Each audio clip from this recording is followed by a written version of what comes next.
The current spoiler warning level is Azure. Friends and folks, for this episode, you're probably looking at a spoiler warning level of Azure. I say probably. This is stuff from Gundam IBO Gecko, which is the mobile game.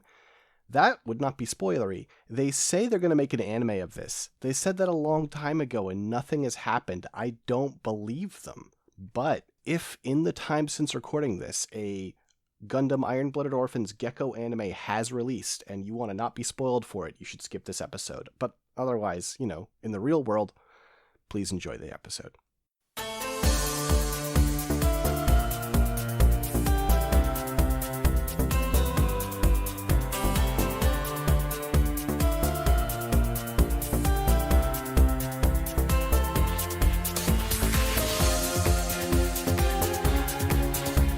Hello, friends and folks, and welcome back to another episode of Mechanista in G. We're the metal robot spirits of podcasts. I'm Six Detmar. I'm Dylan? What? You talk like it's a weird comparison when I made a comparison to Mecha on the Mecha podcast. I mean, that was like a bizarrely specific one. I don't know, that was a little weird. That's how metaphors work. But... Okay.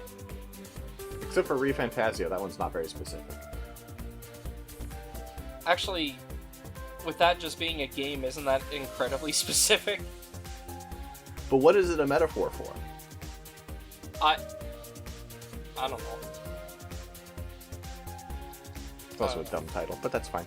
We're going to talk about probably robots. I feel like the odds are good. I'm going to roll some dice. Okay. Grabbing a bunch of dice at once for no reason. We're going to roll this one. Okay. Sure. And then we'll roll... I don't want any of these. Oh, this is a good one.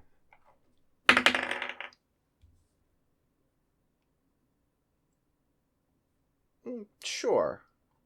Sure, that's fine. Yeah, that's fine.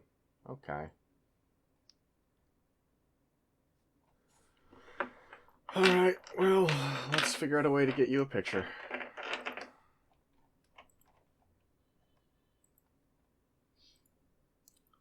That should be good. You'll get it really fast. Okay. There you go. Wait. What? That is familiar. I am bothered by not immediately getting it, because I feel like these colors and whatnot. This isn't the Marchosias, right? This is the Marchosias. Oh, it is, okay. The thing that was throwing me off was this part down here, by the way, like the gray and the yellow. Like that, the armor color and the little, like, orange there. I was like, yeah, that's obvious. What part was that? Hold on. Oh, yeah, it's the base of the wing, yeah. I've never noticed, like, the yellow on that little gray part there. It was just throwing me off in a weird way. The Gundam Marchosias. Well, good, I did my job. Okay. Well. For a design that's really, it's very, very striking. There aren't a lot of designs that look like it. You were going to get it pretty quick. Yep. So, this is the lead mobile... Well, not quite. This is the mobile suit that is the predecessor of the lead mobile suit in Gundam Iron-Blooded Orphans Urder Hunt. Which is the mobile game is IBO-G, and then Urder Hunt was the original campaign and story of IBO-G. I don't know why they branded it that way, but they did. And yeah, so the Marchosias, this is the original form that the Gundam Hajiroboshi has. We actually see this during the Calamity War because we get a flashback of this suit in action. So this is like what it was like when it was built, which we don't really always know with a lot of the Gundams, because a lot of the implication is because of the frame being the important part, the outsides of them get kind of changed around a lot. It's mostly Urder Hunt stuff where we know that, right? It's like this, it's the Astaroth. Mm-hmm. There's two I can think of. Well, the Astaroth's from Gecko, but yeah. Oh, you're right. Then there's, I think that... Well, the Barbatos. We don't know what the Barbatos looked like originally, technically speaking. Yeah, no, I'm saying I think there are only two where we know. Oh, you're saying there's only two where we know. Yeah, sorry. Yeah, no, there's not very many. And you know what? Right, I forgot about Astaroth Origin. Duh. So yeah, no, we do know what that looks like also. Yeah, it's weird. It's just a weird thing. But anyway, so this is number 35, obviously named after Marchosias, which is a demon in the Ars Gotia. He is a Marquis of Hell. He is a strong fighter and reliable to his conjurer, and usually takes the form of a wolf with griffin wings, a serpent tail, and he can breathe fire. Because the Ars Gotia demons just kind of feel like they threw powers at a dartboard for all the demons. Anyway. Alright, so to describe the design, starting with the head. First of all, this is a Naohiro Washio design, which makes sense that they got him to design the lead for this game, an animated project, because he was the Barbatos' designer as well, and the Bale in the TV show. Anyway, for the head, we have a head that has a large... It's not really quite a mohawk, you've got this big orange, like, crest in the middle of the head, and you have a double V-fin. The initial two yellow fins are swept back very hard and kind of are to the sides of the mohawk. You can also see a green forehead camera in between the yellow V-fin parts and then the orange, like, top of the head crest part. Then you have two outer horns. The outer horns start as that kind of off pinkish color. It's like a weird, like, white with, like, a very slight amount of pink to it, for the armor color here. And, the horns are those colors, at the base of them, and then halfway through they go yellow and sweep back a little bit as you hit the tips of them. For the cheek armor, you've got some pointed armor going around the sides, framing the face. The back of the head ends in a small, like, it's, like, rounded on the back of the head, but it has a little bit of a point in the very, like, far back of the head. Kind of a similar shape to, like, the Barbatos and whatnot. I mean, it's the shape of the, Gundam frame, head underneath, so it makes sense that a lot of the Gundams just kind of have that. And for the face, it's got just kind of a standard Gundam face. It's a white mask with two vents on it. You have a chin below it. The chin's kind of pointy. The eyes are set a little further back and are kind of small as, like, one of the main things that feels a little, like, at least not very Okawara Gundam-y, specifically. Like, if we look at art of the head... Oh, that's my backup alarm for us today. Whoops. Anyway. But yeah, so you can see that the eyes are set a little bit back. They also have some tear marks cutting down. They also don't have as much of, like, a thick black part in between the eyes, like... normally, like, the eyes are kind of inset in, like, their own little area, but on this, the mouth armor kind of pops up between the eyes pretty far. Just kind of an interesting, unique look. When we hit the torso, we've got these long, color fins going around, the neck area, swept back. The base of them is then the pink armor, and then they have orange armor for the back of them. You've got the thing where you've got the cockpit hatch on top, and it's just kind of a triangular shape. Again, kind of a common element on a lot of IBO suits, just because that's where the cockpit hatch is on the Gundam frame, and that's the shape of it. So when you put armor over it, it tends to look like that. For the pectorals, we've got two sets of vents. The vents have kind of a zigzag in the middle of them. Just gives them a bit of a unique shape. The vents are also... Very Bale. Mm-hmm. The vents are also free-floating in there. They're not framed like, a lot of Gundam vents tend to be with, like, yellow around them. It's just, they're inside of the gap there, and you've got 3 vents. Then, the torso starts getting rounded armor around the middle of it and below each pectoral. And then you have a lot of the bare, IBO frame. You can see, the little, like, round drumish piece for the back of the torso / Ahab reactor, and you can see the pistons going into the waist, along with the spine going into the waist. It does have some red armor in the middle below the center bit. then around the sides of the arm, that area of the frame is also protected. And where the vents are, you have like a sort of triangular piece of armor just pointing forward on the sides of the vents. For the shoulders here, we've got some interesting shoulders. You've got a large plate on the front and back. The plate has kind of an interesting shape. It kind of zags upward, ends in a piece that is only painted orange on the front. The fun thing is you can see the underside of it where it's unpainted and it's still like the pink armor color on the front and back of this. And then within the middle of the two plates, though, you have a piece of armor that's like protecting the joint on the shoulder. And it's like some pink armor. It's got these two little like wedges on it, and then some orange armor below it, and then another layer of pink armor below that. But then going further out from the shoulder, you actually have another set of these on the arm there, which is just interesting because it's just weird to have two shields like that. Because like usually when you have one on the base of that of the arm like that, it kind of reminds me of like the Sazabi and whatnot. But then it's got this larger one on the outside, and the larger one on the outside just ends in a point. Does appear to have some thrusters underneath. You can see this like little gray part, so it's got like a little gap between that gray part and the part underneath. So I'm assuming that's probably a thruster. But yeah, so you've just got almost like these little hanging small shields on either arm. For the bicep armor, you got some boxy bicep armor. It's a bit thicker at the base of it and then thins out where it hits the joint. You have some armor around the sides of the joint. For the forearm, you get armor on the front. You still have the exposed cables like a lot of the IBO, the Gundam frame suits. Around the wrist, you get a couple of pieces. You get like a few layers of the armor, because it's got like this layer on top, and then you've got the two on the side. And then below, you've got a large claw, almost, just built into the arms, where it's like this gray piece of armor that ends in two yellow claws.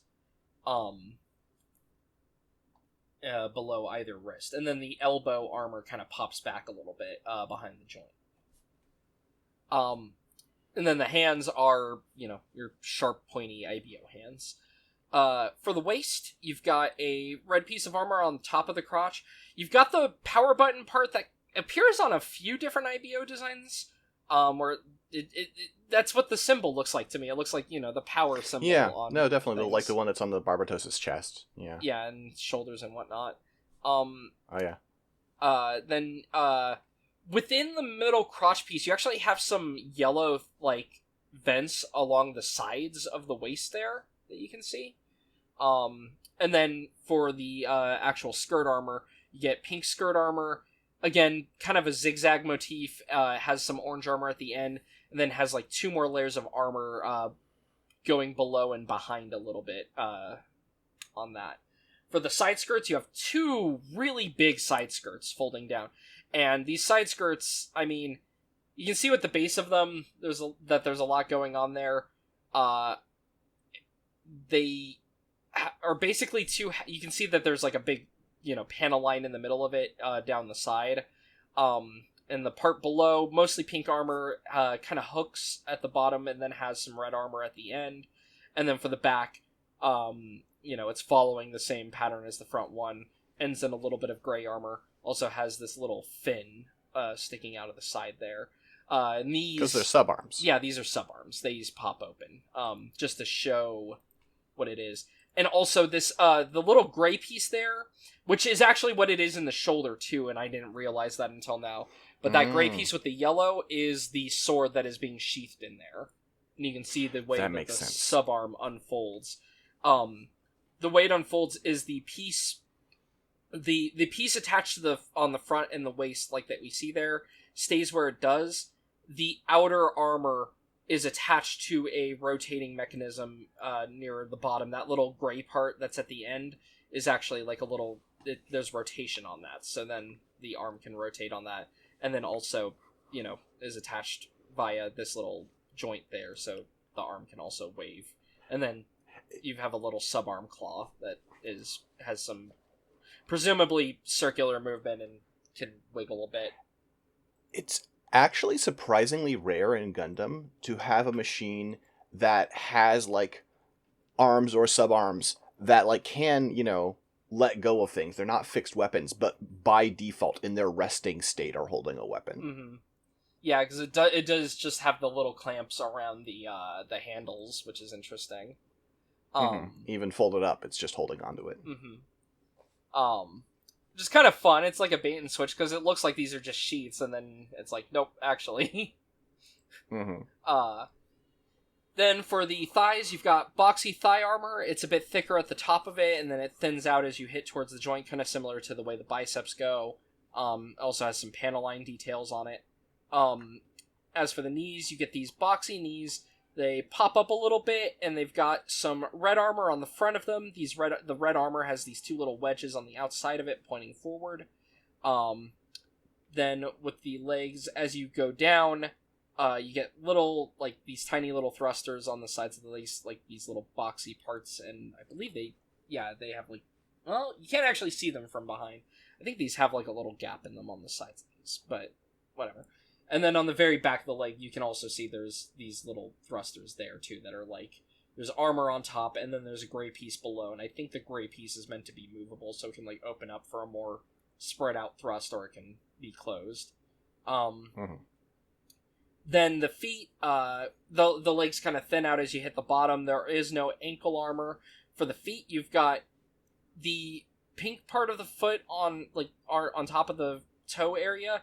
Then you have, instead of an ankle armor, you have this little pop-up piece of armor on the front of the foot that, again, has these two little wedges that are sticking forward, kind of another motif that's common on a couple of parts on this, like on the shoulder armor and the knees, just having these little, like, wedges sticking forward. Also has these little gray parts along the bottom of them. These might also actually be thrusters, just given their design within the little foot armor here. Yeah, I guess so. And then you've got more orange for the bottom of the foot, and then you've also got a high heel along the back, and the high heel has these, like, little wedges sticking out from it as well. And the foot is just connected by this little, like, circular piece at the base there. Finally, the backpack. So for the back plate, you've got a large back plate that has a huge opening in the middle with a large clamp holding the main handheld weapon for this. The main handheld weapon is just it's just the large long sword. Oh, no. Let's see. I mean, you're not wrong. It's just like the Astaroth Origin. Its sheath can also be a mace. Yes. So this whole thing can be used as a mace, or you could just pull the sword out, right? Okay, Couldn't remember. Because I was like, wait, does it have a mace or does it have a sword? I can't remember. Has both. And then along the sides of the back plate, you have these openings that have a joint in them, and then connected into these, you have these large wings. The wings are, the inner frame color at the base of them. Or, I guess not the normal inner frame color, because the inner frame on this is kind of like a brownish tan, like, which is the same kind of color that... It's weird, because the model kits make it more gray, but, like, in a lot of the art, usually there's more of a tan color going on with the Gundam inner frames here. It's a bit warmer in the art, usually. But then you've got this cooler kind of gray for, like, the parts under the wrist, for, the parts at the end of the little side skirts, etc. And that's the base connection of the wings is also in that color. You do have some yellow stripes along the very base connection piece there on the back.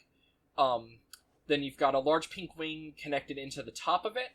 As you move down the wing, you get, you've got some thrusters along the bottom here. You can see there's these two, like, little directional parts for directing the thrust.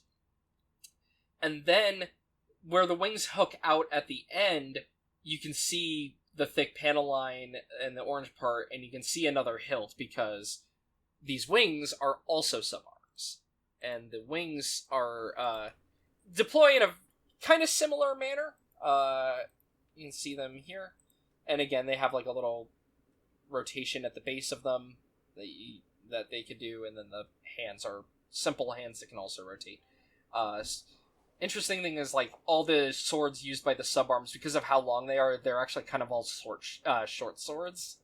Mm-hmm. And yeah, and they choke up on it pretty far. Yeah.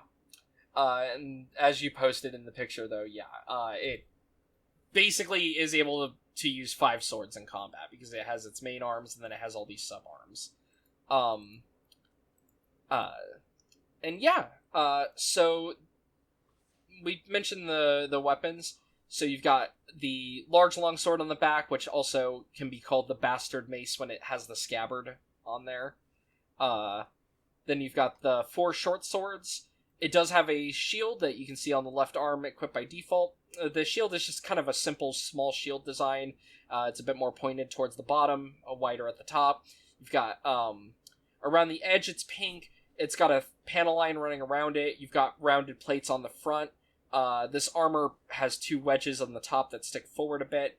And then in the middle, you get some extra orange armor just for some color differential going on there. It's not a very large shield, because the whole point is that it won't...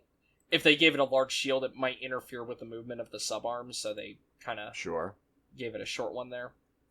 Then it has the armor on the back of the forearms here.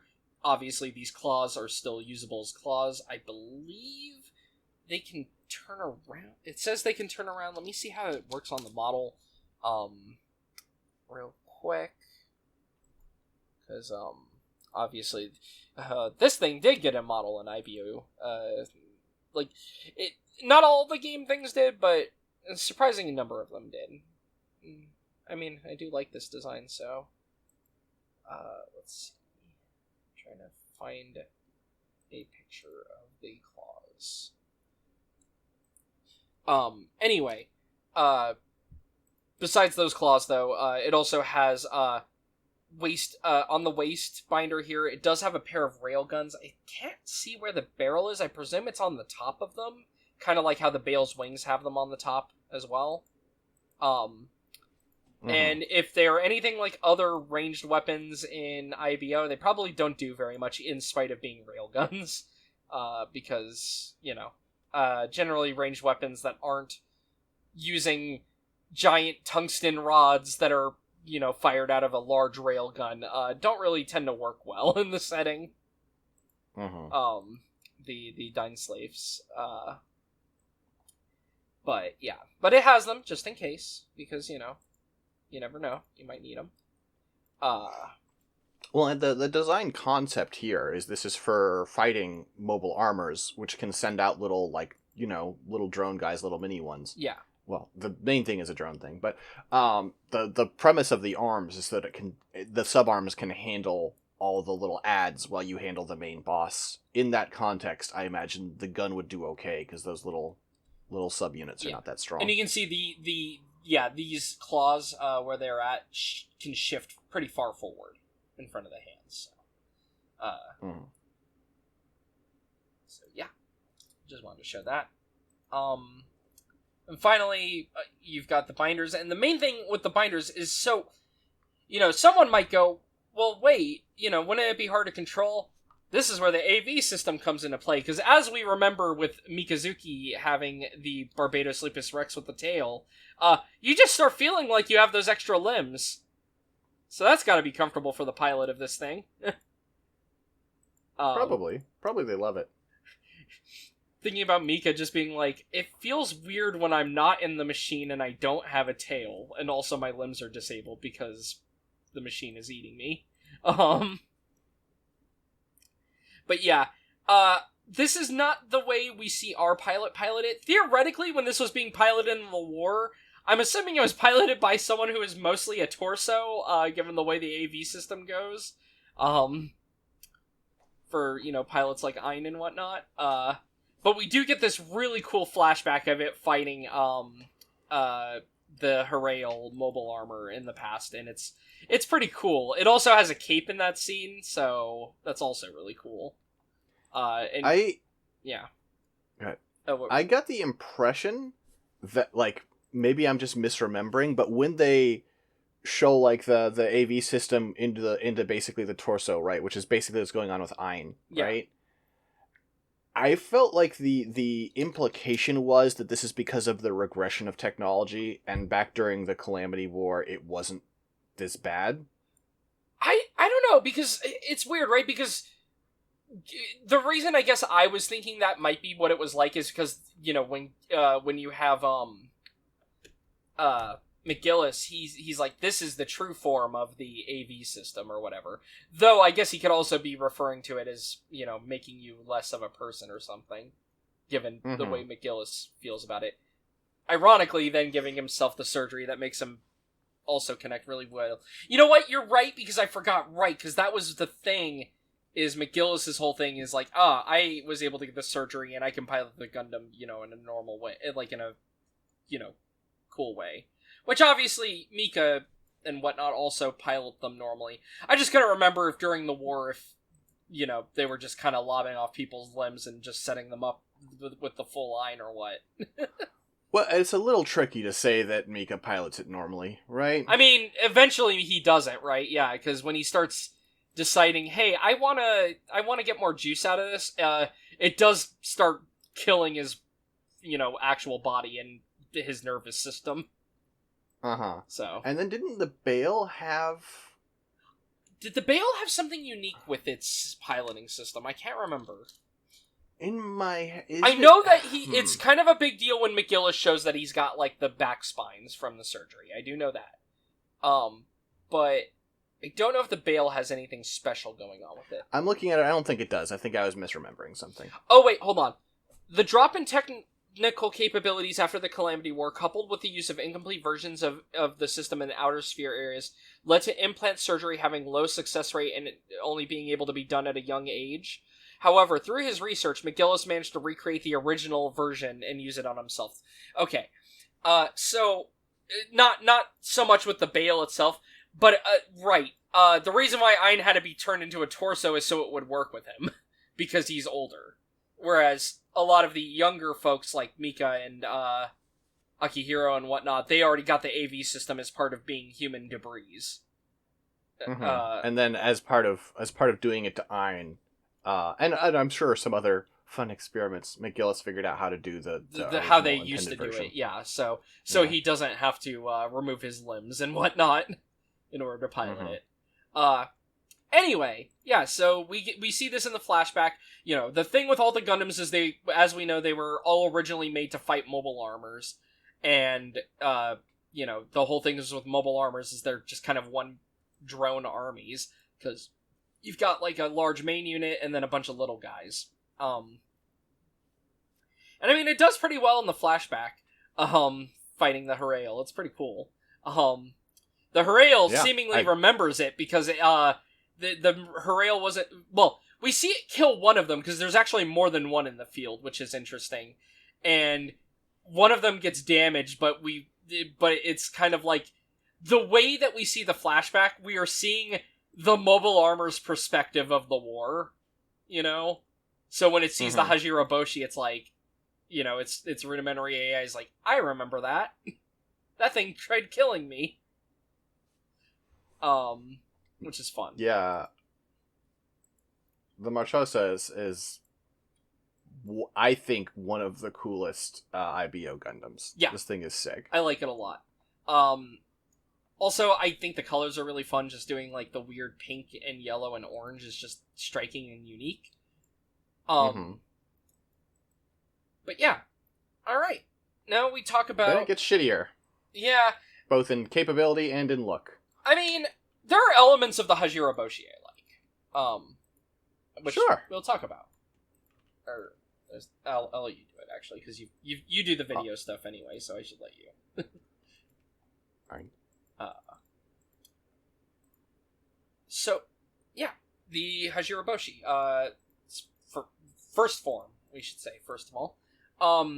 So, the Hajiroboshi, to talk about this design, it's a much more simplified design, which kind of makes sense. It kind of feels like maybe would also be a common thing with the things getting rebuilt, because, like, you know, usually they're using, like, scrap parts later. The Astaroth obviously does something very different than the Astaroth origin and whatnot. So, For this design, starting with the head, we've got a 3-way V-fin. The V-fin has 2 side crests and then a tall middle horn. You have a mohawk, no sensor on it though, just a mohawk running towards the back of the head. For the cheeks, you've got some yellow vents that kind of run below the V-fin towards the face, and then you've got 2 more vents below that end in little points, end in a point on the sides of the head. And they have this kind of like hexagonal shape running from the front to the back, like a stretched hexagon. Crystal shape or something, for this. For the cheek armor. And then for the face, you've got a face that... This is the part I like a lot, is actually the face on this. You've still got the same eye design, but for the mask, you've got a mask in the middle that has just instead of having any vents, it's just got a single line running down the middle of it vertically. And then you've got a gray pointy chin part on the bottom. I like this mask design a lot for a Gundam type.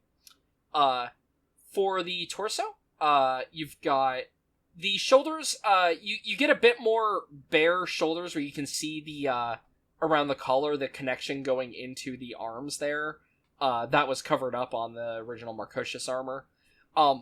Funnily, the cockpit hatch almost has like reinforcement on top of it, because you've got like the triangular hatch part that a lot of the suits have, but on top of that you've got this like boxy piece that is just attached to the top, so it just feels like extra armor over the top of it.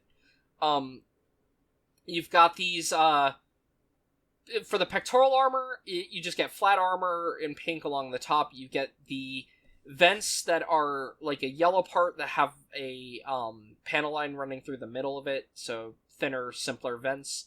And then you have some rounded armor below those going towards the chest. You also have some rounded armor in the middle going around, protecting the spinal column. You have your usual visible pistons and spine part going into the waist.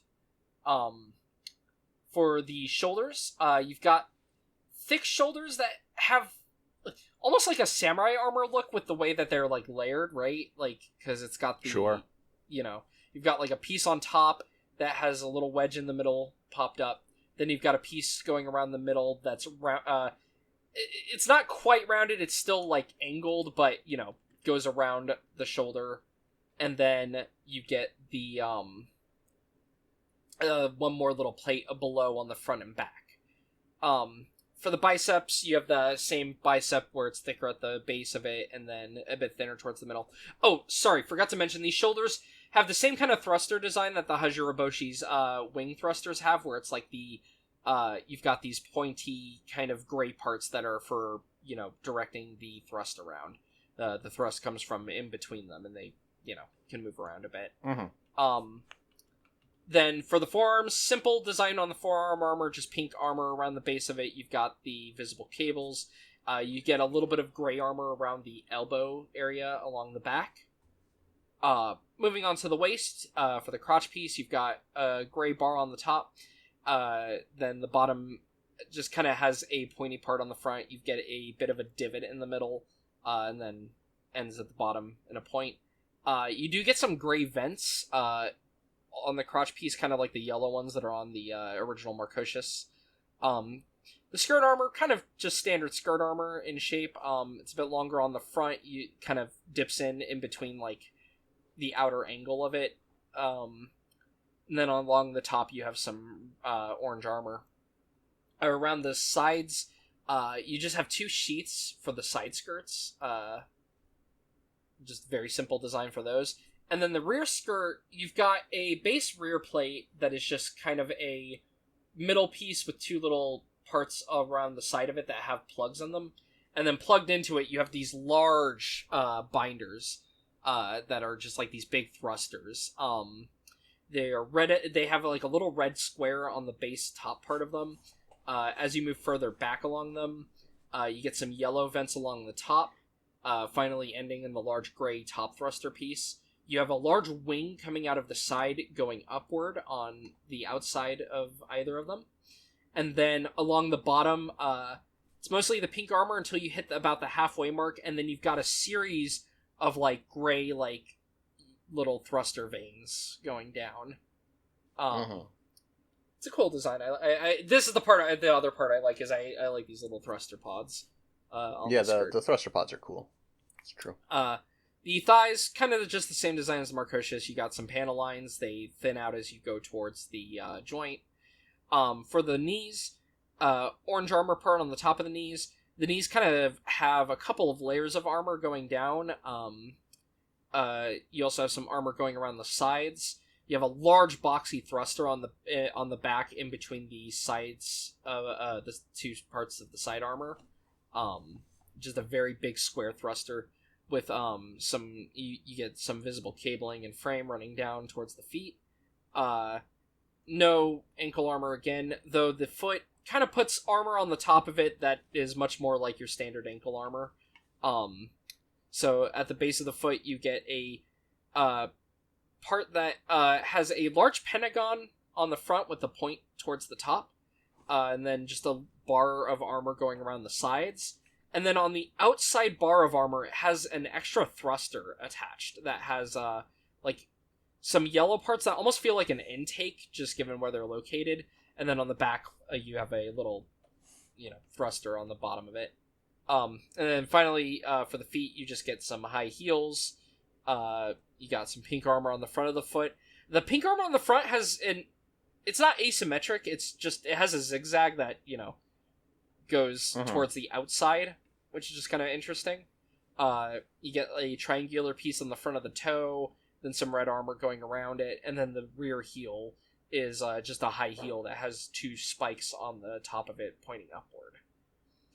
And then for the backpack, very simple backpack, just has around the sides these two little small parts of armor that have some thrusters, and then in the middle of it you also have a larger part with just like a series of gray thruster flaps.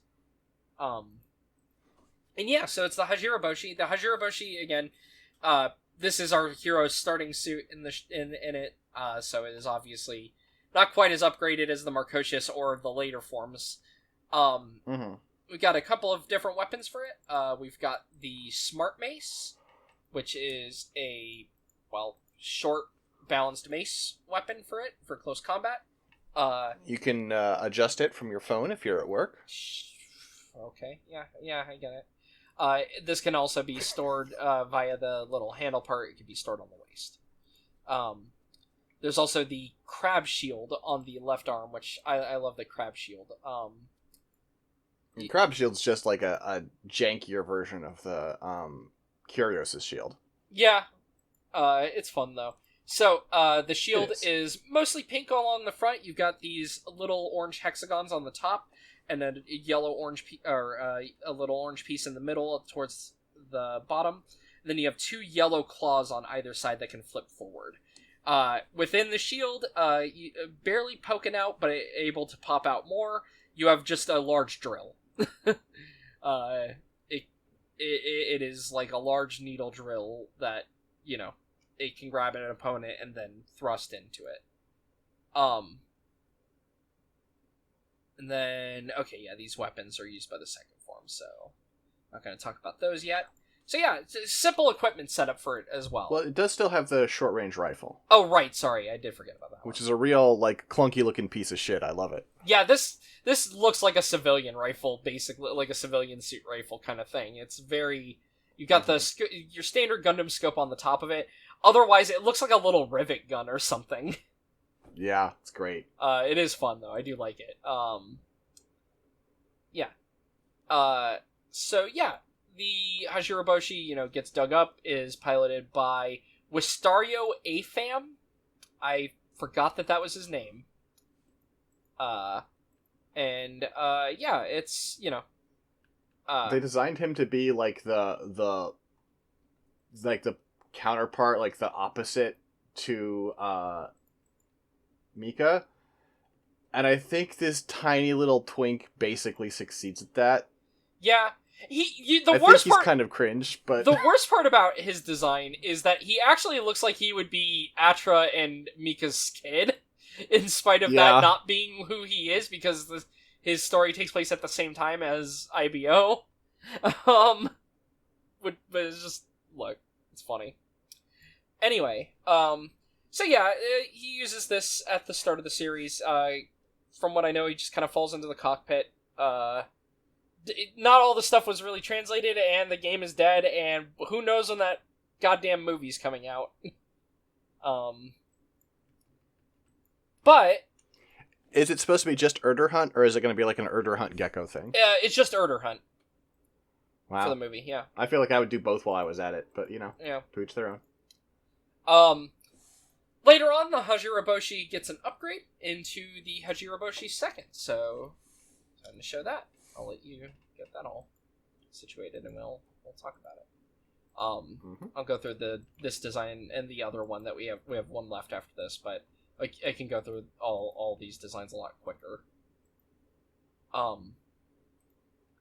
So yeah, the Hajiroboshi second still uses basically the exact same head. The main change is the no, actually, wait. The V-fin on the original does have the orange at the end. Never mind. No changes. Exact same head. For the torso, the armor, the extra armor on top of the cockpit and the middle part of the torso have been painted red. No other design differences, though. Still has the same vent design and armor design. The shoulders, the armor on the shoulders has actually kind of been minimized. It's got a lot of the bare inner frame of the IBO suits there, and it even is the same shape as the inner frame. It's just got extra gray plate on the front and back, and this little pink bar going around it.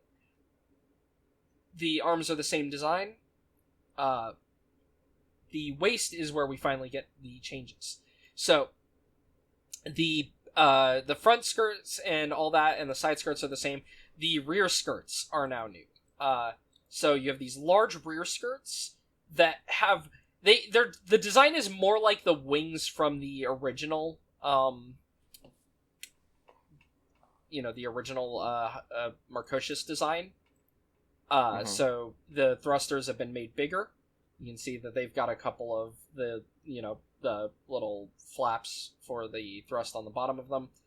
They are pink at the base. They've got large orange parts on the end of the the base tip of it, and then also on the very bottom of it, there's another large wedge of the orange armor.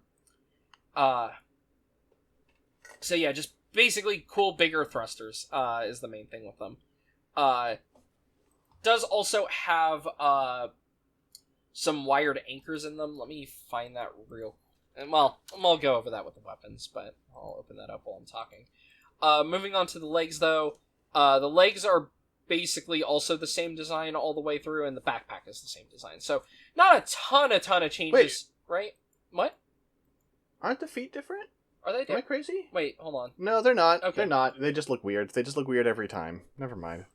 the little leg thrusters that are actually on the ankle, just every time look like they've been the new thing, and they're not. Yeah. I'm good. So yeah, not a ton of changes, I guess, on the base body of this, but it's got a couple. No. Where is... here it is. I was trying to find the review for it so I can talk about some of the other parts. One noticeable thing that we could just note because it's on the art, new shield design. This is the Smart Claw shield. It is a more long shield. Still only really protects the arm. It's not wide. It's just a very narrow shield, but it's got a fun shape to it. I like its design. Mostly pink around the edges. You've got some black armor in the middle of it with a little red dot in the middle of the black armor, and then these little yellow claws on the bottom. And the reason it's got these little yellow claws are, if I can find a good picture of it using it, believe...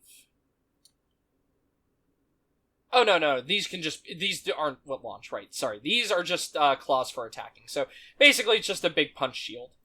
I had it mixed up with the other thing that this has, which is the side skirts have wires in them that can launch these little...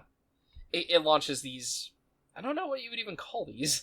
Just little anchors, I guess, little needle. Yeah, anchors. I guess just anchors. Yeah. Yeah. But yeah, it has wired like needle anchors in the side skirts that I can launch.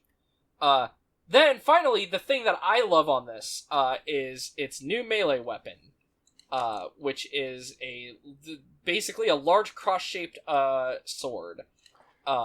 Nicholas D. Wolfwood looking ass. It's really cool because it's also kind of a oops, meant to post it there.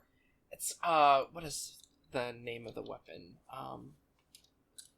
It's kind of a makwahito, which is I don't know that one. This is an ancient well, I say ancient, first millennium Christian eras. I guess that's ancient by now. I don't know. Old weapon though that was made out of a piece of is a wood weapon that uses obsidian blades that are like oh sure, yes. Yeah. This is one of those ones I've only ever seen written and never heard anyone pronounce. Mm-hmm. Yeah. And it was used throughout Mesoamerica. The Aztec used it, the Olmec used it, the Maya used it, the Toltecs, etc. So kind of a common weapon. It's really cool. It's a really interesting weapon to be drawing off of, because when you look, that's the only thing that the posted two of them. Basically, that's the only thing I can think that these like little rivets around the side and whatnot could be drawing off of, right? Because that's not like normal for most sword designs. I really like it though. It's one of the it's a combination of that and this shit. I mean, yes, it's a big cross. Yeah. Well, I mean, Wolfwood's is a weapon cross, you know. Yeah, it's just, he's got the it's like 5 guns in there or whatever. Yeah. Though this has no guns, just a large sword. Or a large, cross mace, I guess is how I should put it. And yeah, so it's got multiple handles also, so that like if it needs to be thrust into an enemy or grabbed from a different way, it can. That's why it's got all these like hollow areas, so that it can grip the handle in multiple different ways if necessary. Cool, brutal feeling when you put it that way. It makes sense for, giant weapon, but feels brutal when you word it that way. And then, so a thing that I'm confused about is it mentions a sword long mace here. I am not seeing the sword long mace that it's talking about.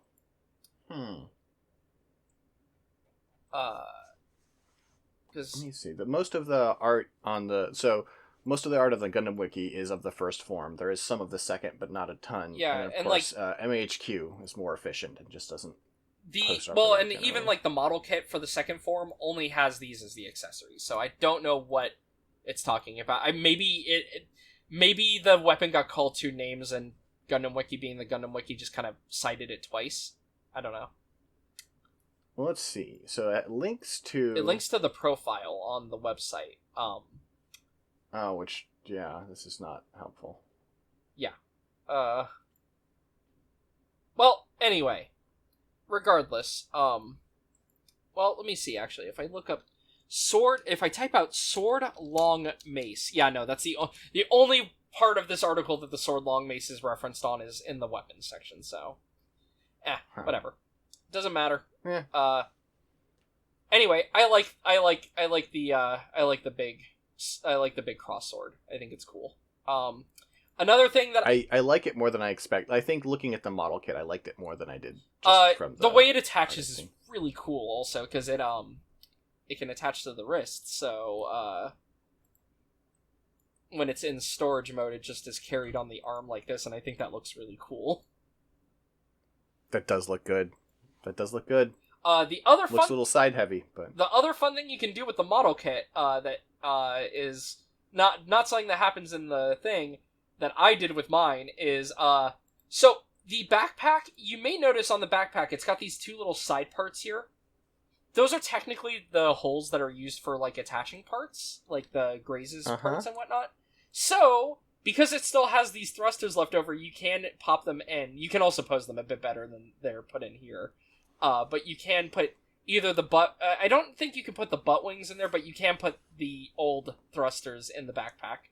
And you could pose them a bit better. Like I said, pose them a bit better than that. But it's a fun little thing you can do.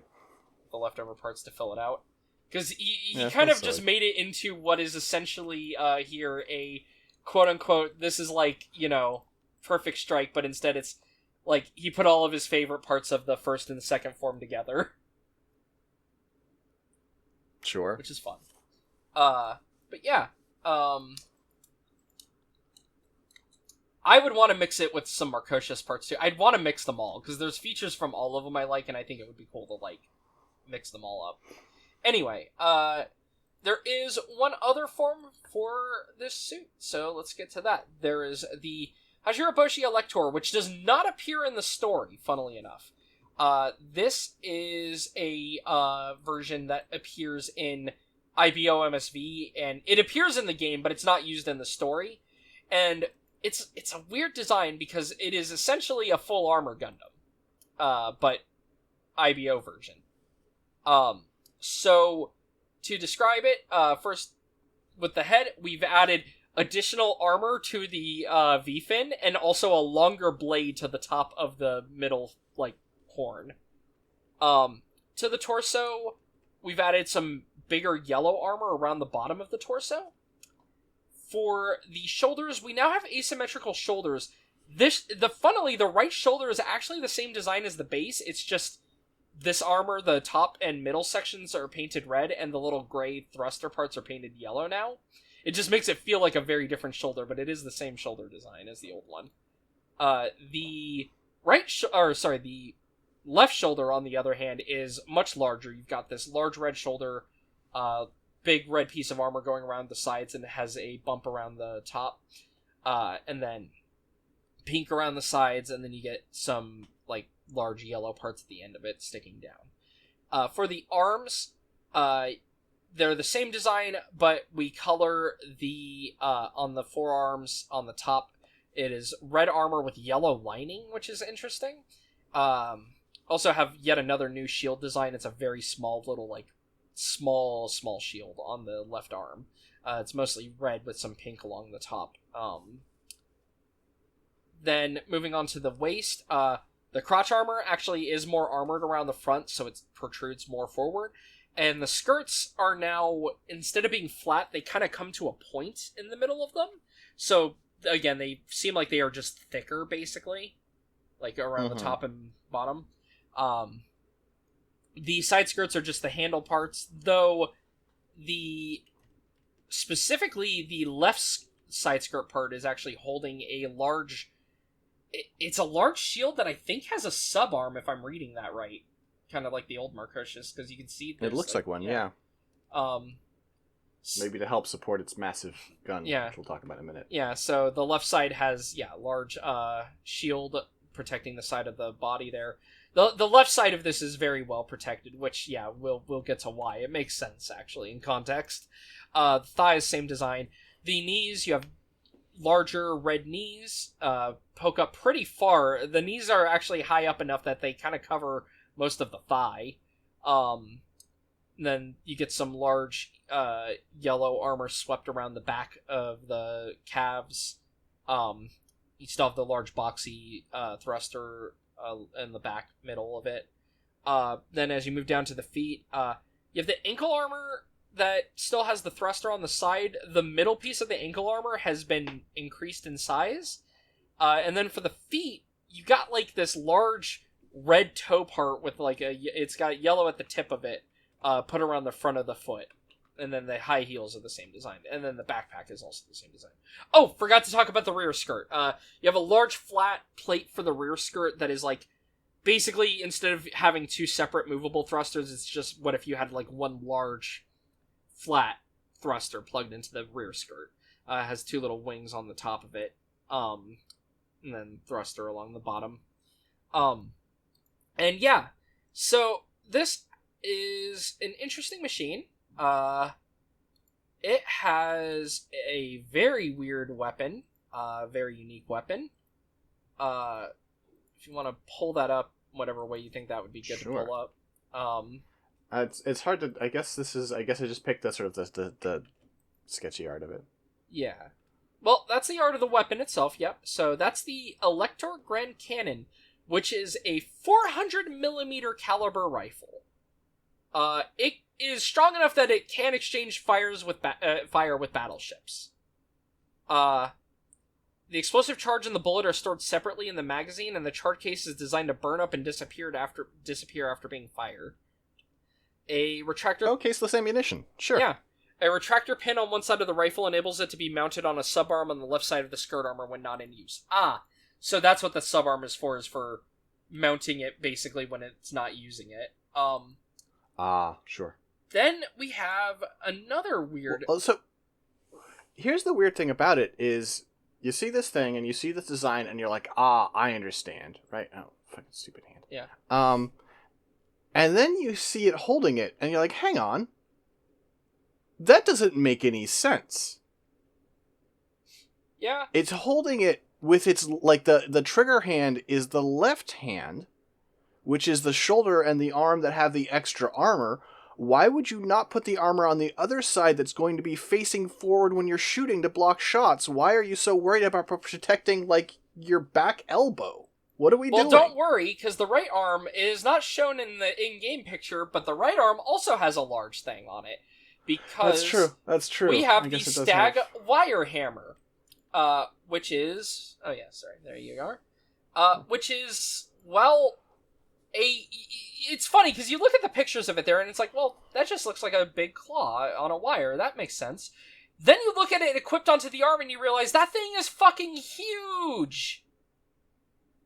It's just a large foldy claw that it can launch out of the right arm at the opponent. So it does technically have a huge shield on the right side, with just in the form of a giant, claw. But that would... I think, like, looking at that compared to it holding the gun, it has to do something in order to, like, It can't wear that claw and hold the gun at the same time. The claw would block the gun. Yeah, I don't know. It's so big. I mean, this is the problem with this, one, being a video game only suit, and two, just us not having access to a lot of information.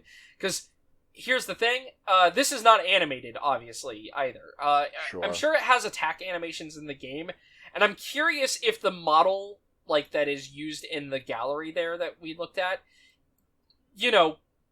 not to put too fine a point on it, but sometimes model viewers can default to doing things in weird ways, and it might not necessarily be accurate to how it gets depicted in game. And I also would not be surprised. In fact, I would kind of expect that it would do the thing like Breaker does, where whatever weapon it's currently using, it appears and the other one just vanishes. When it's using the gun, the claw just vanishes. When it uses the claw, the gun just vanishes. Yeah. So, yeah, I'm trying to see if I could find any other info about it. Unfortunately, no.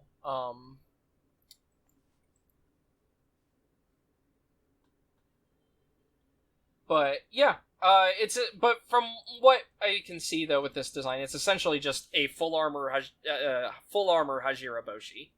That never got actually made. It was just a plan and didn't happen. Yeah. The classic. I will say, I don't like the colors on this as much. It adds a little too much of the orange, and it kind of gives it a McDonald's vibe. You say... Well, it's like orange... You're talking about... You mean the red? It's like orange-red. The problem is, it's much... It's like red. It's your stupid screen visor again. Hold on. You didn't object to it when I said it on the Marchosias, Because you, sometimes you say things and you let things go because you're a good podcaster, but if you're going to keep telling people that red is orange, I'm going to have to speak up. I mean, it's got, like, a paleness to it. I don't know. It's a weird color. I don't like it because it's not bright red in the way that, like, Gundam stuff normally is, I guess. It's not the same. It's not like RX-78 tricolor red, I feel like. I don't think this is what you are trying to say, but listening to this argument, you could get the impression that Dylan thinks there is one shade of red and any variant of it is orange. No, I'm not saying that. I'm just saying this red color is fucking weird. I feel weird calling It's it less red saturated. because I guess that's why I feel weird just calling it red. I guess it is not like It's red. It's just not as saturated because a lot of IBO is more desaturated because that's the aesthetic of the show. I know. It doesn't help that it's just this thing is weird colors. Okay, the whole thing is weird colors. It is. It's McDonald's colors, and that's why I don't like when it adds even more red and yellow, because it makes it feel very McDonald's. And then clearly the pink armor is just the What if the you gave it a slurry. big yellow M on the chest for Marchosias? No. No? No. But yeah, no, it's not. I promise it's not just like the two arches. screen filter. It's just my brain being like, I guess like my brain just is like, I don't want to call it red because it doesn't feel like a normal like red. But I guess it I don't know. Look, colors are weird. Yeah. I through doing this show, I have learned that you are weird about colors, but also sometimes I do not examine colors enough. It cuts both ways at times. Fair enough. Look, I'm just saying. Anyway, but moving on.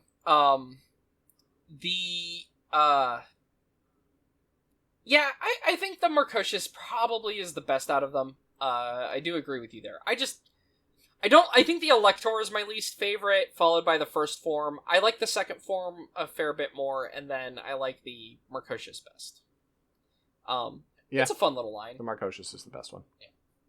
Which, I mean, again, I think they knew that. I think they purposely, again, it's like, well, during the war it was much cooler, is kind of like the thing. But, yeah. Alright, well, with that, 6. Mm-hmm. Where can people find you online? You can find me on Blue Sky at 6.scanlandmedia.com. I got a unique one. It's fun. Yay! Oh, wait. We almost forgot again. Oh, this is mostly my fault. Right, what was it? We had a question. So, this is a question comes in from Guy Sarek, who's the listener who requested last week. What's the oldest model kit you both have built, and what was the weirdest feeling model kit you've ever built? So the oldest...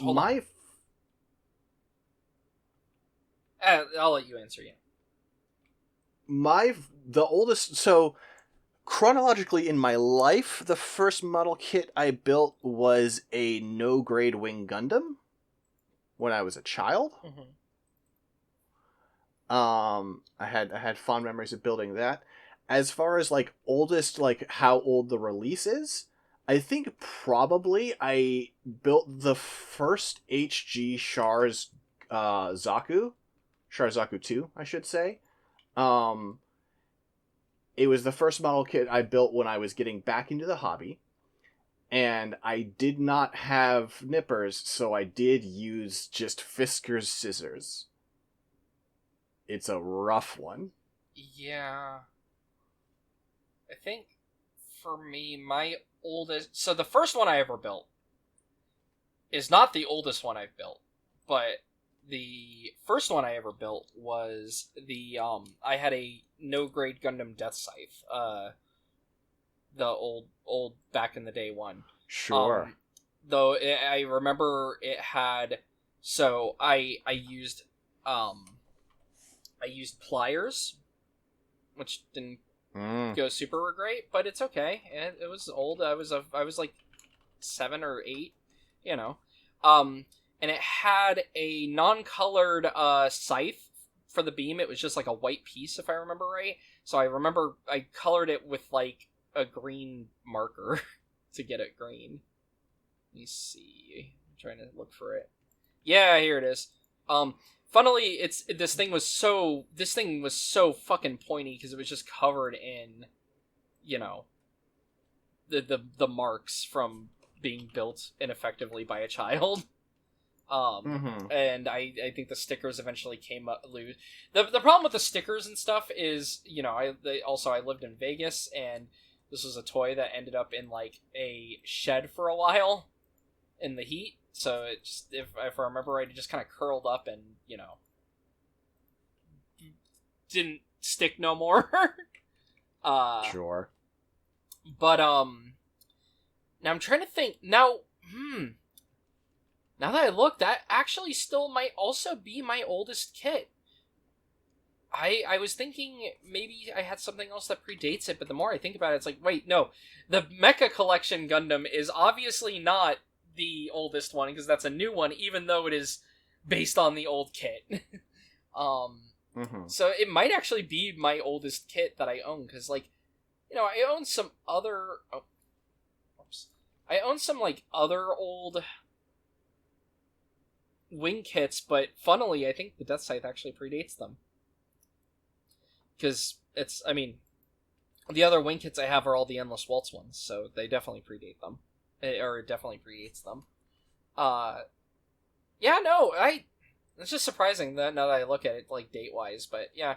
Because I've never really gone for, like, anything older than, like, the modern HGUC line and stuff. So, yeah, just manages to be both my answers. Though, here's Dalong's picture of it. You can see that Scythe Blade is not colored at all, and nor is the Buster Shield blade. So, I green marker, baby. The one I posted, I was like, looks like someone did some work to this one. Yes. Yeah, quite a lot of work.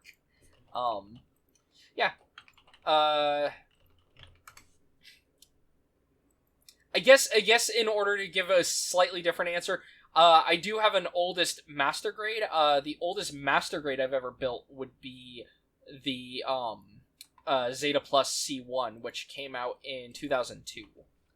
So that's probably that's the oldest master grade I own. Which it's honestly a fairly solid master grade in my opinion. Here's like Dalong's build of it. I mean, funnily, the thing is, the Zeta Plus just has a better transformation than the Zeta in terms of like stability and everything. So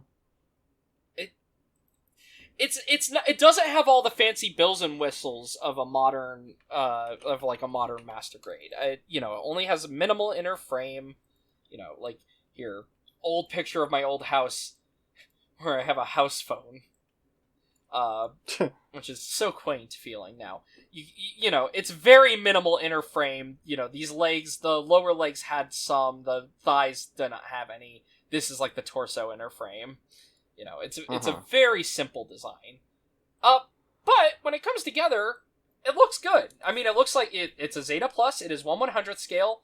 It transforms pretty well. It's got a cool look to it. It's a good kit. I did transform it. Only once, but I did transform it.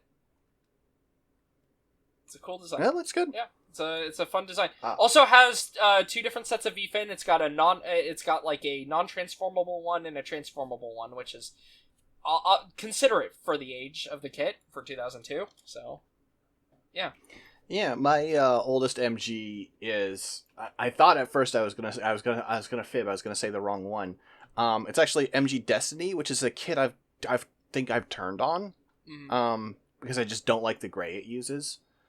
I have noticed that, like, if I look at Dalong's, doesn't it use like a really dark gray?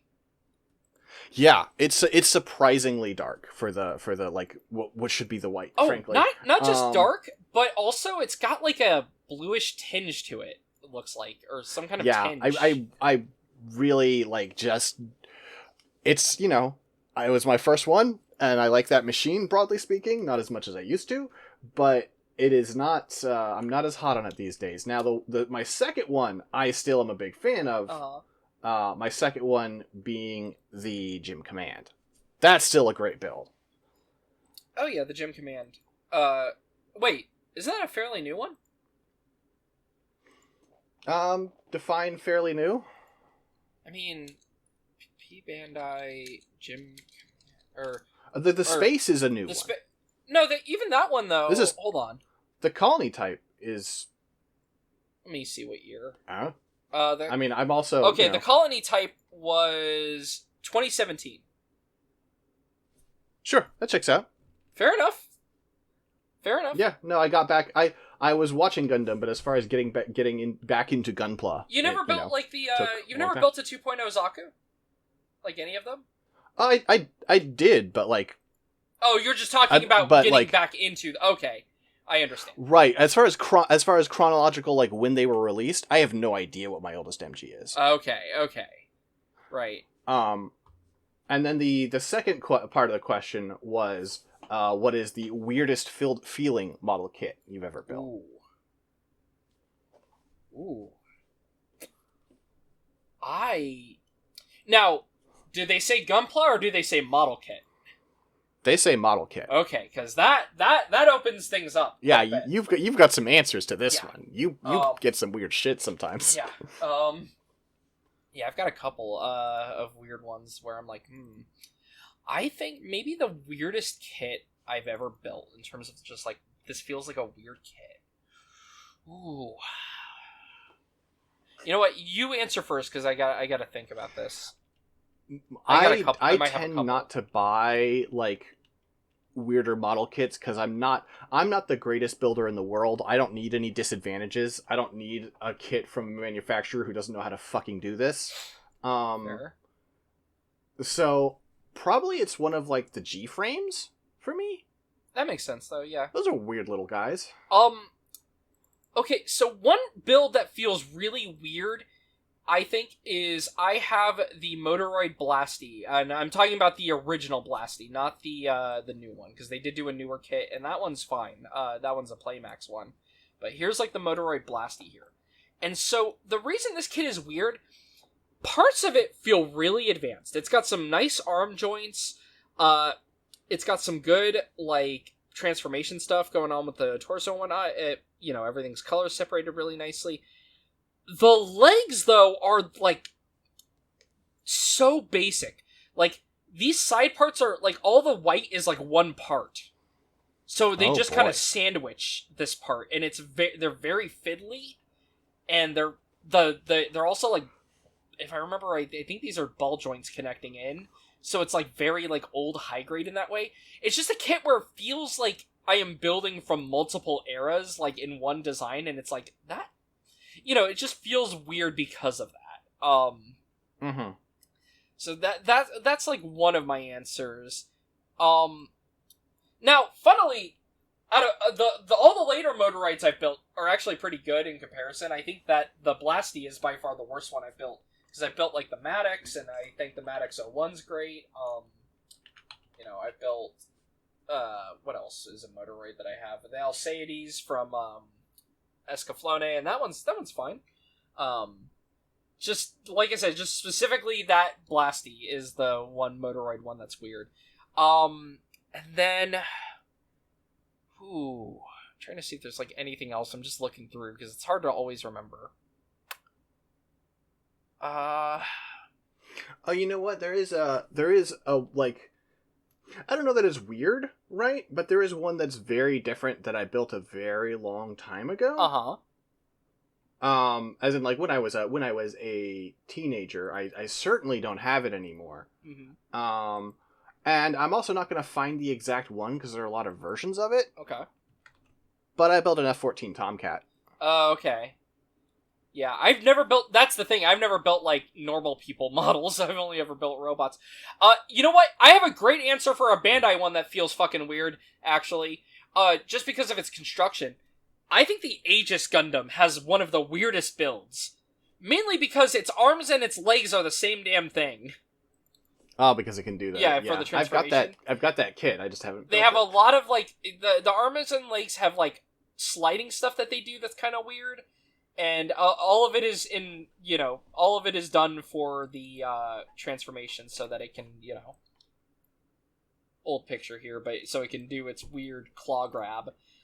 So it's got like a lot. It's just got some interesting, weird moving parts for a transformation. It is not your usual transformation, and so it does make it feel like a very weird and unique kit. And it also just has joints in places you don't expect them to have there, basically.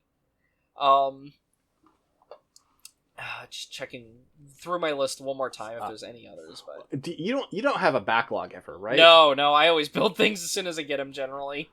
Yeah, I was gonna say what's the weirdest part of your backlog? Because the weirdest part of my it's the three. Go ahead. I do have a weird part of the backlog actually. I'll show a part of it. I have the Oj Arskulls from 5-Star Stories. It is a kit that is going to need a lot of paint. It is going to need glue. I did some testing to make sure everything fits.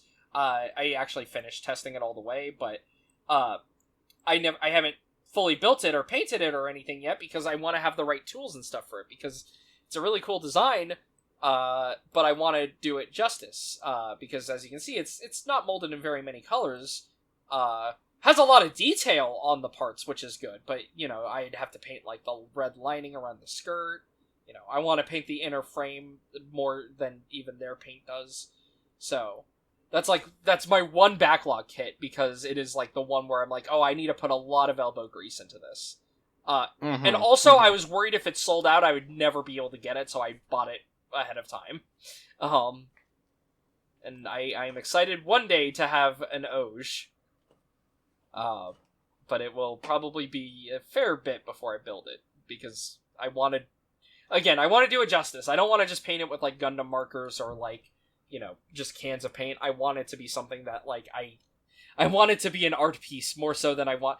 Like, the thing is, it's not a posable... It's a little posable, but it's not really meant to be, like, a super posable playable kit.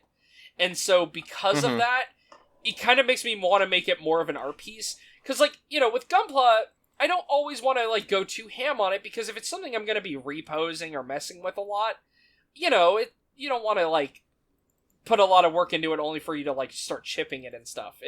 It'll look worse if you put too much work into it and start chipping it and whatnot than if you just, you know, treat it like a normal kit. So, the Oj, though, being, like, a piece that is going to stand still and have a lot of presence and not really pose, really, means I do really want to turn it into something special. So, yeah, that is my one weird backlog. Anyway, what's yours? I have one. I'm going to take a picture, and I have to take off my headphones real quick to stand up to take the picture. Yeah, go for it.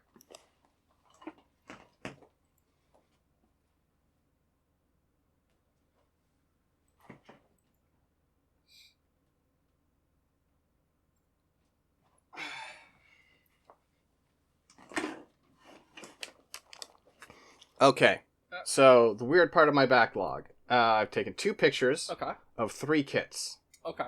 Oh, how do I get these to... Well, you'll get to react first. I was going to say, post them to Discord and then drag them. Yeah. There we go. Alright, let's see. There, you just sent So I have 2 Sukhois here. Okay. SU-34 and SU-27. Okay. And then I have Subaru Impreza World Rally Championship 2001. Let's see. Because I like the Impreza. The 47's the one with the weird wings. What's the 34? Okay, that's the Sukhoi 34. Okay. I was just looking through at which jets these were. I like Sukhois. That's fair. Cool. That's fair. I like MiGs a bit more, but Sukhois are cool. We've had this conversation. Yeah, we've done this. Yeah. There are some, you know, I said it at the time, but just to say it now, I prefer Sukhois. There are some really cool MiGs. The thing is, both of them are my go-tos in Ace Combat. Yeah. Don't worry. Honestly, if I ever got a weird plane model, though, because it's cute, we've talked about this one before too, but I would love a Polikarpov I-16, which is a very fun Soviet single-engine design from, what year is it? 1933 to 1942 is when it was manufactured, though it wasn't introduced until 35. Look at this little guy. It just looks like a toy, like, inherently, and I think that's cute. Mm-hmm. Here's Chinese variation of it that's landed, but, like, it's like an SD plane. In real. Mm-hmm. Just a funny little guy. I would, you know, if they made them, I would buy, like, models of some of the Ace Combat, you know, ones. Yeah. There are some really Oh, cool Ace if they Combat did originals. we We've talked about them. Yeah, I was gonna say I know they've done a Falcon, and I would build that. That one's cool. Let me see, Super Impreza WRC. Let's see just to see which design that is exactly. Okay. All right. It's just, it's one of the WRX series. I just like the Super WRX. It's just a fucking sick car. I love it. Mm-hmm. It's one of those ones where, playing a ton of Gran Turismo, I'm just like, I like this car a lot. This is a great car. Mm-hmm. So. Is that the Earth 3 above it? The what? The Earth 3? No. No, what is that? I'm trying to gauge what that is based on the legs and, like, the way those are attached. Is it the... Hang on, let me stand up again. I'm sorry. Oh, that's the, oh, is that just the 00, oh, right, it says it there, too. Sorry, I read it, so I can't even guess ahead of time. That's the 00 Sky Mobius. Okay, I've learned what it is. You may continue to guess. Unfortunately, I read the text on accident that's there, so it's the 00 Sky Mobius. Yeah, I don't know why I own that. I mean, it's a cool looking design. It's okay. It's fine. I don't dislike it, but it's not something I would have. Probably what happened was I was in some location. I was in some other town, or I was downtown in LA, and I went into a store and there was nothing I really liked, but I was like, I have to buy something. Look, the re-rise variants for the regular diver suits are fucking cool. The Sky Mobius is way cooler than the normal 00 Sky, in my opinion. It's got a cool color scheme. No, listen, if they'd only had the 00 Sky, I would have simply walked out and not bought anything. Yeah. Turns out just doing something weird with the colors makes it really cool. Also, it's got some really neat effect parts when you do build it. So, at this point, a bunch of stuff that I'm gonna do after I move. Yep. Because I don't want to. Yeah, I was gonna say you're not gonna want to build before moving. Yeah. Mm-hmm. All right. Well. But I really will have to get off that excuse after I move. I will have to start actually building this shit. All right. So now with that, 6, where can people find you? Actually, that's the final. I'm gonna stand up and take a few more pictures just to horrify everyone, right? Okay. Yeah. Okay, one sec.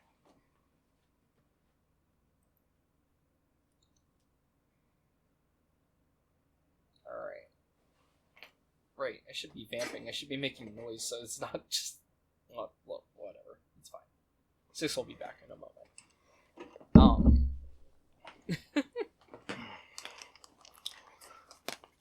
Okay, so recently I had to move everything out of the display case, and so it's in a uniquely nightmarish state. Curious to see how much they have going on. Oh, can you not hear me? No. Have you been talking? A little bit. Yeah, I think my connection hiccuped there for a second. Okay. So I recently had to move everything out of the display case because I had to move the display case, and I haven't moved it back yet. Uh-huh.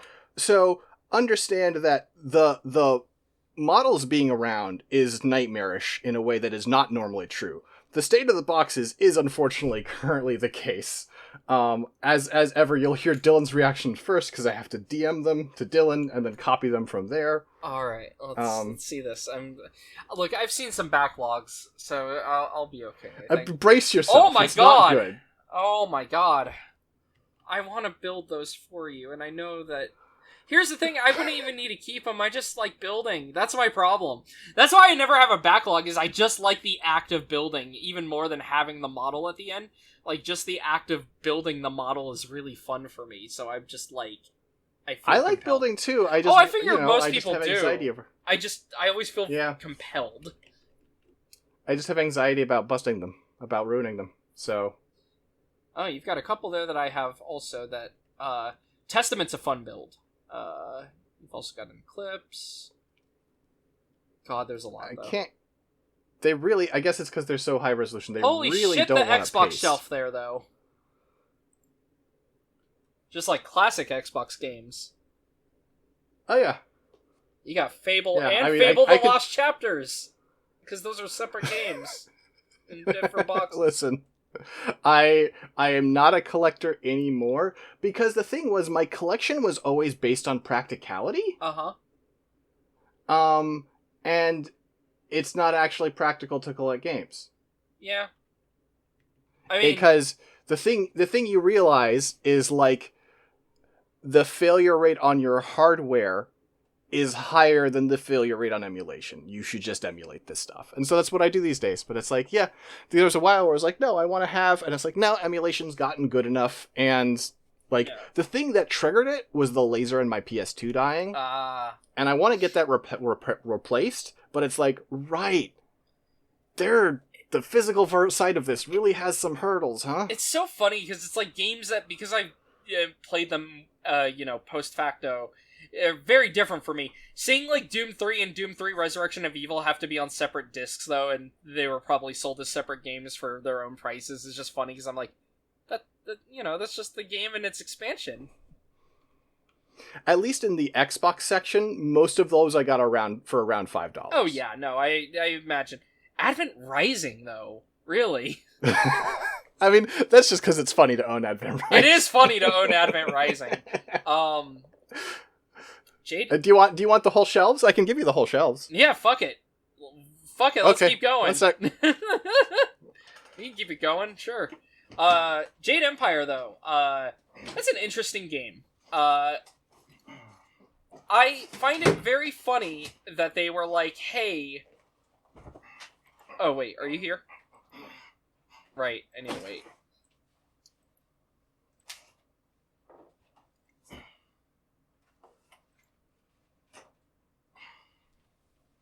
Where is the light?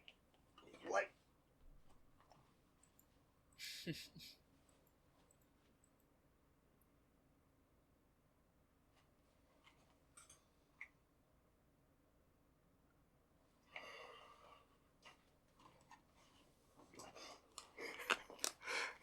Really making me want to clean up right now. I apologize, but I what I was bringing up before you had to go away is like I saw Jade Empire there and I was like, oh yeah, I played through that this year finally. It's an interesting that game's game.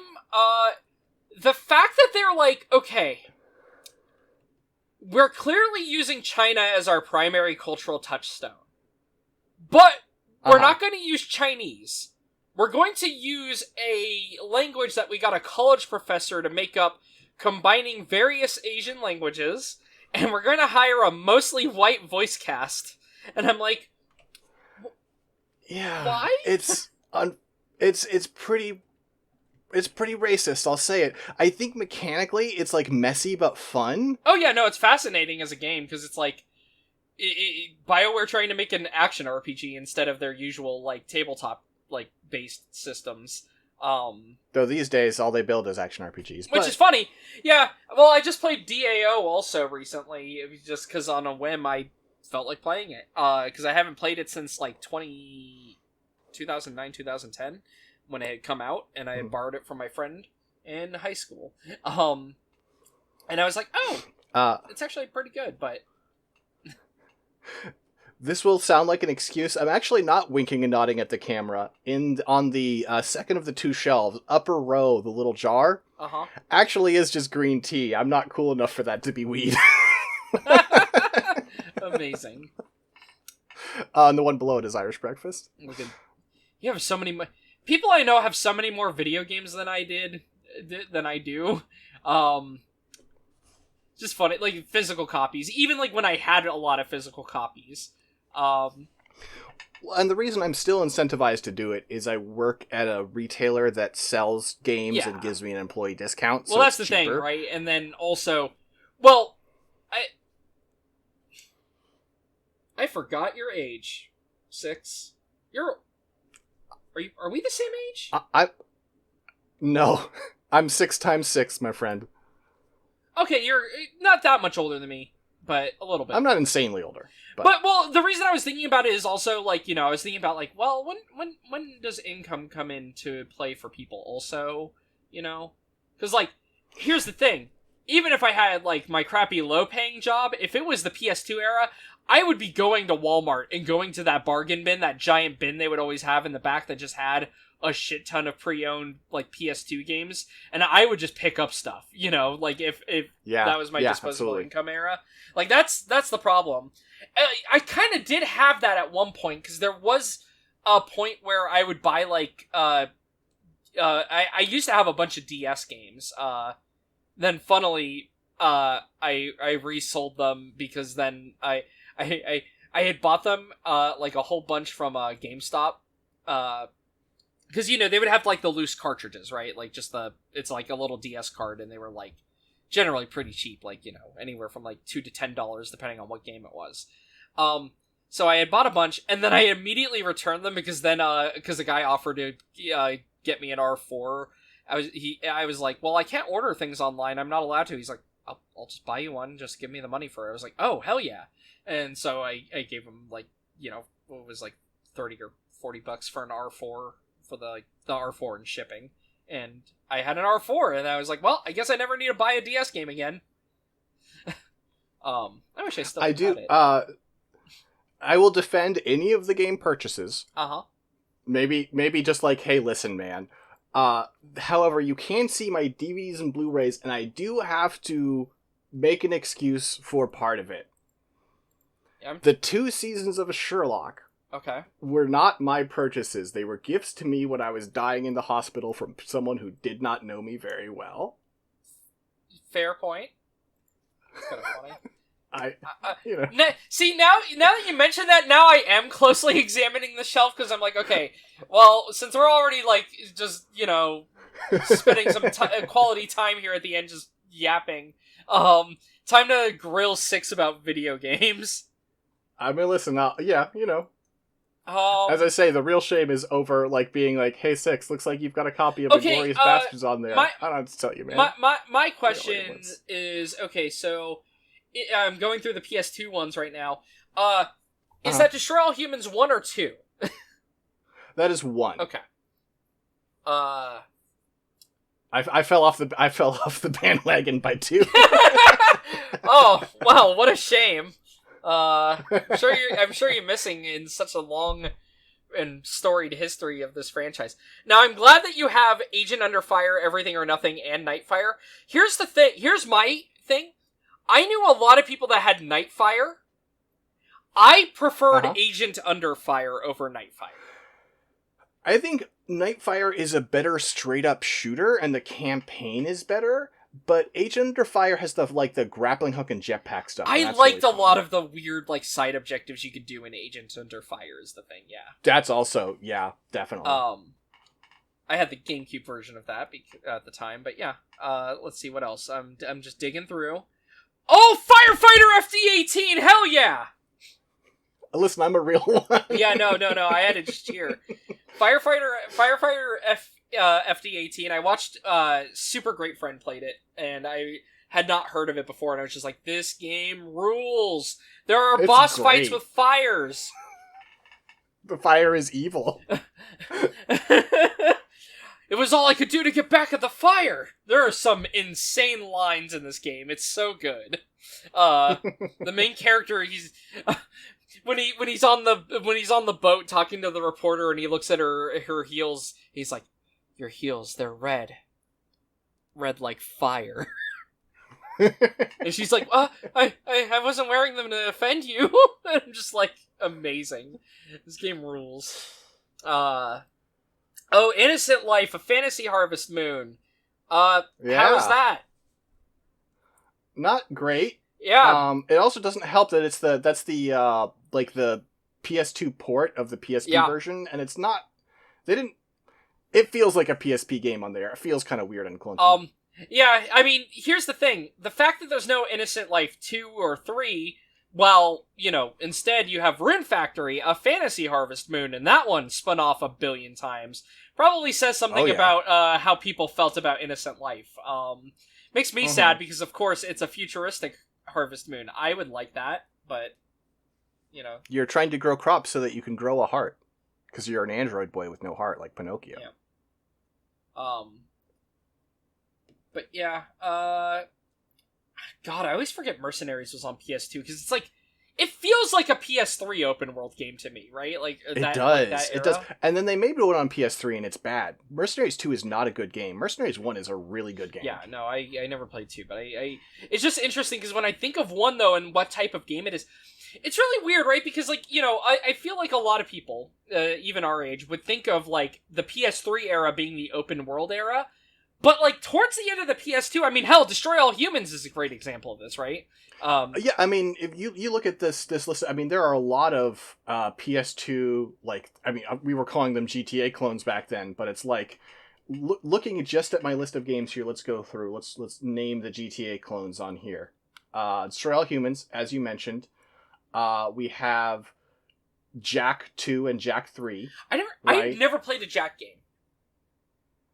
I like them. I don't feel like I should advocate for them. I feel like a lot of people fell off even by the second game. I remember a lot of people liked... Well, I say a lot of people liked... A lot of people I knew had Jack and Daxter and played it a lot. Because it was like a game that when you got a PS2, when the PS2 came out, was like, hey, this is a platformer for the PS2. I will say, of what I've looked at for the... Because I kind of consider them alongside each other, I think Ratchet and Clank, as being like the PS2 kind of platformy mascot guys, are much cooler to me. And just from Jack and Daxter 1 is just Banjo-Kazooie. I hate those games, right? I hate any collectathon platformers. I find them mind-numbing. Jack 2 is one of the funniest left turns in video games. Uh-huh. Because at the end of... I don't remember how much of this is in the end of original Jack and Daxter, which is like a fun, like, you know, you've got your best friend gets turned into, like, basically a weasel. It's a fantasy thing, but basically like a talking weasel. Yeah. And you're running around collecting orbs on a fantasy island. And then at the end, you get enough orbs to power up a portal, and you go through and you land at a dystopia, and you get kidnapped and tortured and experimented on for years, and suddenly, because he's so mad, the silent protagonist can now talk, and his first line is, I'm gonna kill Praxis! Amazing. And it's just this bizarre, like, dystopic cyberpunk bullshit all of a sudden. I remember they add him having a super mode in one of the later games, and it's the... and 2, which is, like, you know... Prince of Persia also did that, weirdly. No, here's the really funny thing. So, because of the success of GTA, 2 is an open world game, because of the success of Jack and Daxter, it is, or because of the success of Ratchet and Clank, it's like a gun game. You get guns and stuff, and trick guns. And then, because of the success of DeviantArt, he gets a demon mode. And then in 3, he gets an angel mode. It's so funny. That's so funny. It's so there are knocks against those games and they're fair. I just find them incredibly endearingly cringe. And fairly fun to play, though too hard at times. Alright, continuing to look through, I'm like, okay, what else? What's Smuggler's Run? That's just... Smuggler's Run is a early Rockstar game about, like, smuggling stuff across the US and Mexican border. It's a driving game, like a sort of a stealth driving game. Okay, weird. I have not heard of that one. Huh. Yeah, that's a weird one. Okay. 7 Samurai 20XX. Uh-huh. I mean, that sounds... I don't know what I can tell you. That sounds like it could be promising, and also, given that I've never heard of it, I'm assuming it's not. You know, if in 2004, if you bought the game, you bet you'd be really angry. If you paid like $20 in, you know, like 2018 to be like, what the fuck is this? It's interesting. Yeah. Oh, and then one other one I have to bring up. This is the last one I'll bring up of the PS2 games. I see you have PsyOps, the Mindgate Conspiracy. The game that game rules. I wanted to play it so bad when I was younger because I went to a friend's house and saw it in Game Informer, and I was like, this game has physics. You can, like, lift people up and stuff. I mean, because PsyOps comes out, I think, before... I'm pretty sure it comes out before Destroy All Humans. And I just remember... It might. It was surprisingly early. Yeah, let me see. PsyOps, Mindgate Conspiracy. Yeah, 2004, and Destroy All Humans wasn't until 2005. So yeah, and because I was young, 2004 to 2005 felt like 5 years back then, because that's how time works.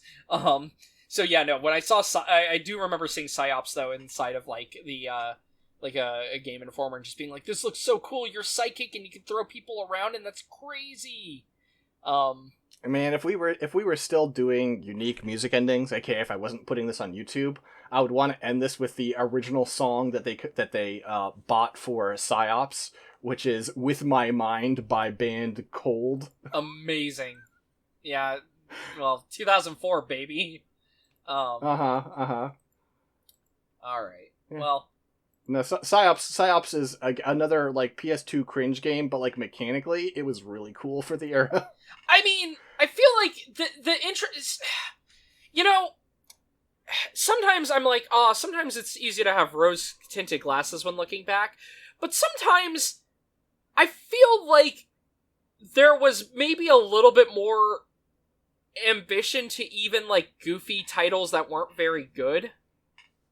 Like on the PS2 era, like I don't know, the shovelware hit different. I mean, I say shovel. I guess that's the thing, right? It's not shovelware. These are games that did have budgets and money put into them. It's just they did a bad job. And also, I mean, budget was relative. It was just less less of an investment back then. Yeah, true. But it was a very early game where you could move things and people around with your mind, and you could do like mind control, and you could do pyrokinesis, and also you had a gun. The thing is, that was cool. When you feel that novel for the first time, this is like how, even though I still, like, in retrospect think that maybe Force Unleashed isn't all that great, when I first played it, and it was like the first game to have like, oh look, the environment has all this deformation to it, right? You use a force power, like a push, and these rails pop open, and like it's based on the direction of the force push, and when I saw that, I was like, this is the craziest thing ever. Now, don't really give into astonishment that same way, but at the time, when I was playing Force Unleashed, when it was fairly new, I was like, oh my god, this is crazy, Look at the glass shatter when I throw the Stormtrooper through it.